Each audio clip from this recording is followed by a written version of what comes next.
The Tale of Peter Rabbit by Beatrix Potter. Once upon a time, there were 4 little rabbits, and their names were Flopsy, Mopsy, Cottontail, and Peter. They lived with their mother in a sandbank underneath the root of a very big fir tree. "Now, my dears," said old Mrs. Rabbit one morning, "you may go into the fields or down the lane, but don't go into Mr. McGregor's garden.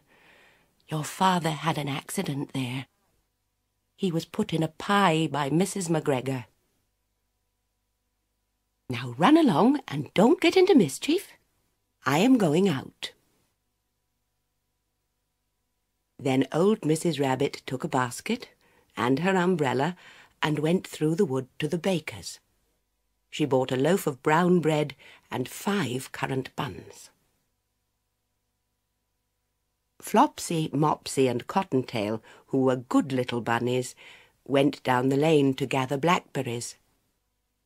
But Peter, who was very naughty, ran straight away to Mr. McGregor's garden and squeezed under the gate. First he ate some lettuces and some French beans, and then he ate some radishes. And then, feeling rather sick, he went to look for some parsley. But round the end of a cucumber frame, whom should he meet but Mr. McGregor? Mr. McGregor was on his hands and knees planting out young cabbages, but he jumped up and ran after Peter, waving a rake and calling out, "Stop, thief!" Peter was most dreadfully frightened. He rushed all over the garden, for he had forgotten the way back to the gate. He lost one of his shoes among the cabbages, and the other shoe amongst the potatoes. After losing them, he ran on 4 legs and went faster, so that I think he might have got away altogether if he had not unfortunately run into a gooseberry net and got caught by the large buttons on his jacket. It was a blue jacket with brass buttons, quite new. Peter gave himself up for lost and shed big tears. But his sobs were overheard by some friendly sparrows who flew to him in great excitement and implored him to exert himself.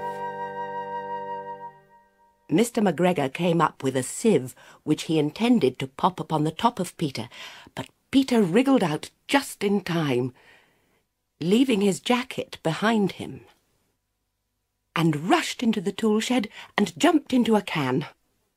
It would have been a beautiful thing to hide in, if it had not had so much water in it. Mr. McGregor was quite sure that Peter was somewhere in the tool shed, perhaps hidden underneath a flower pot. He began to turn them over carefully, looking under each. Presently, Peter sneezed. Ka-tissue! Mr. McGregor was after him in no time, and tried to put his foot upon Peter, who jumped out of a window, upsetting 3 plants.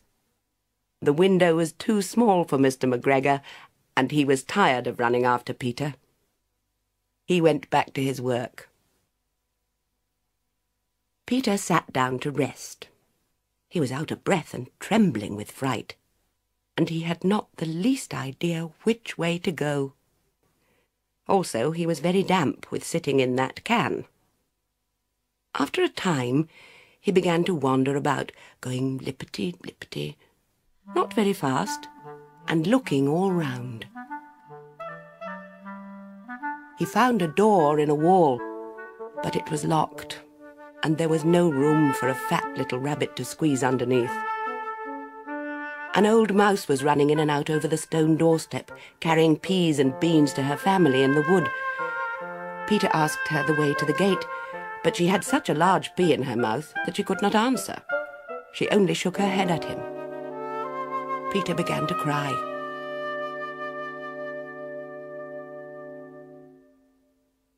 Then he tried to find his way straight across the garden, but he became more and more puzzled. Presently he came to a pond where Mr. McGregor filled his water cans. A white cat was staring at some goldfish. She sat very, very still, but now and then the tip of her tail twitched as if it were alive. Peter thought it best to go away without speaking to her. He had heard about cats from his cousin, little Benjamin Bunny. He went back towards the tool shed, but suddenly, quite close to him, he heard the noise of a hoe. Scritch, scratch, scratch, scritch. Peter scuttered underneath the bushes. But presently, as nothing happened, he came out and climbed upon a wheelbarrow and peeped over. The first thing he saw was Mr. McGregor hoeing onions. His back was turned towards Peter, and beyond him was the gate. Peter got down very quietly off the wheelbarrow and started running as fast as he could go, along a straight walk behind some black-currant bushes. Mr. McGregor caught sight of him at the corner, but Peter did not care. He slipped underneath the gate and was safe at last in the wood outside the garden.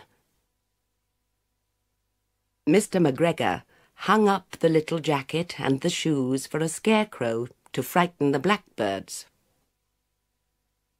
Peter never stopped running or looked behind him till he got home to the big fir tree. He was so tired that he flopped down upon the nice soft sand on the floor of the rabbit hole and shut his eyes. His mother was busy cooking. She wondered what he had done with his clothes. It was the second little jacket and pair of shoes that Peter had lost in a fortnight. I am sorry to say that Peter was not very well during the evening. His mother put him to bed and made some chamomile tea, and she gave a dose of it to Peter. 1 tablespoonful to be taken at bedtime. But Flopsy, Mopsy and Cottontail had bread and milk and blackberries for supper.